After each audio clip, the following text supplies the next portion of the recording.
এসে থাকবে।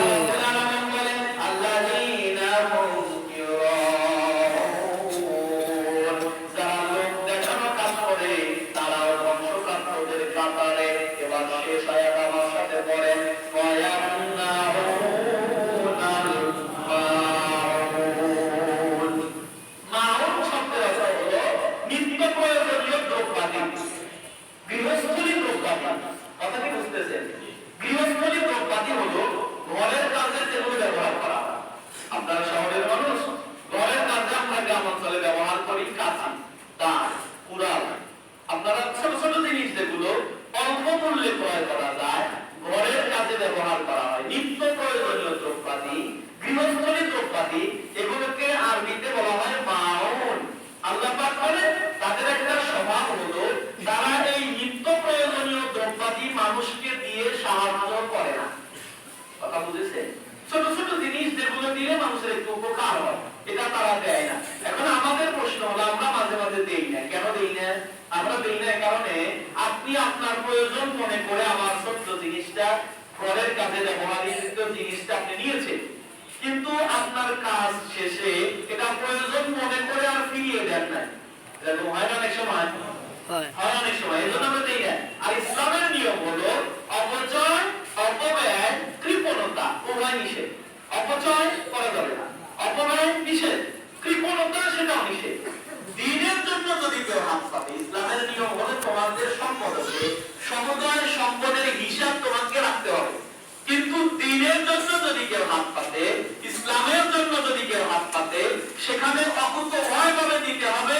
আল্লাহর হাবিব বলেন ডান হাত দিয়ে দিবে, বাম হাত যেন না জানে যে কত দিয়েছো। সুবহানাল্লাহ। আপনারা হযরত দাউদ আলাইহিস সালামের নাম শুনেছেন? দাউদ আলাইহিস সালাম উনি পৃথিবীতে প্রথম এই যে আপনার সুতো দ্বারা কাপড় কমপ্লিট ড্রেস উনি প্রথম আবিষ্কার করেছিলেন, প্রথমে কাজটা করেছিলেন। ওনার এই সুন্দর কাজটা দেখার পর আজরাইল বলেছিল আল্লাহ আমি তার সাথে বন্ধুত্ব করতে চাই। আল্লাহ পাক বললেন ঠিক আছে দিয়ে দিলাম তোমাকে বন্ধুত্বের অনুমতি। অনেক লম্বা কথা সংক্ষেপ করে বলি, বন্ধুত্ব হয়ে গেল। আজরাইল মাঝে মাঝে দাউদ আলাইহিস সালামের সাথে কথা বলতে আসতো, তুমি বয়ান করতেন, আজরাইল আসতো, কিন্তু আল্লাহ বলেছিল তুমি মানুষের আকৃতি ধারণ করে দেও। তাও তুমি ঠিকই চিনতে পারতেন যেটা আজরাইল। একদিন বয়ান করতেছে, আজরাইল এসে দাঁড়িয়েছে, ওখানে বসে গেল। আজরাইল মুস্কি মুস্কি হাসতেছে। তাও তুমি বললেন ভাই আমার কি যাবার সময় হয়ে গেছে? আজরাইল বললেন না, আপনার সামনে যে যুবকটা বসে আছে ওর সময় আছে আর 3 মিনিট। কয় মিনিট? বলে মোনাজাত শেষ হয়ে যাবে, ও বাইরে যাবে, আমি ওর জানটা কবজ করে নিয়ে যাবো, এই কারণে এসে। তাও তুমি বললেন ঠিক আছে, সময় দেব তো তার শেষ, মোনাজাত হয়ে গেল, যুবকটা চলে গেল। তাও তুমি পরবর্তী খবর আর জানে না। কিন্তু পরের দিন যখন আবার বয়ানে বসেছে, যুবকটা আবার সামনে এসে বসে গেছে। তুমি অবাক হয়ে গেল, কি ব্যাপার?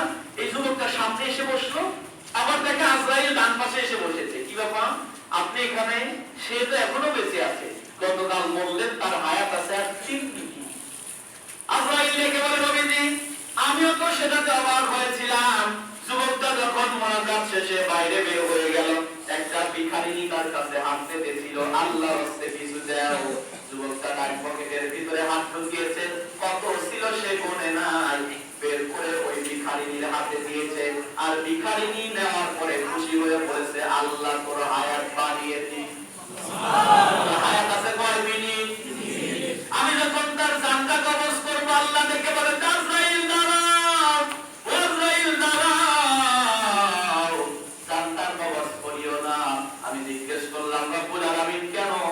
আল্লাহ দেখে বলল আজরাইল ফকির তার জন্য কি দোয়া করেছে, বলে আল্লাহ তোমার হায়াত বাড়িয়ে দিক। আল্লাহ দেখে বলে ও আজরাইল তুমি কি জানো না আসসাদাকাতু তারুদ্দুল বালা, তার সাদাকা দ্বারা বালা মুসিবত দূর হয়ে যায়। আজরাইল রে আমার যুবক এখনো কবরের প্রস্তুতি নিতে পারে নাই, সে সাদাকা করেছে, ডান পকেটে হাত ঢুকিয়েছিল, কত শেষে জানে না দিয়ে দিয়েছে। তার হাতের ভিতরে উঠেছিল 6 দিরহাম, এই কারণে তার হায়াত আমি আরো 60 বছর বাড়ায়া দিলাম। দান সাদাকার বিষয়টা আমরা খেয়াল রাখবো।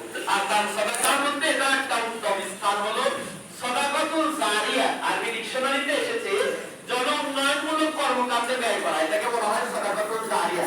মসজিদ, মাদ্রাসা, কবরস্থান, জামাত, জনউন্নয়নমূলক যে কর্মকাণ্ড এখানে ব্যয় করাকে সাদাকাতুল জারিয়া বলা হয়। এই যে মসজিদে এসেছি আমরা, যে যা পারি আল্লাহর জন্য, দ্বীনের জন্য পকেটে হাত দিয়ে দেবো, এটা সদকা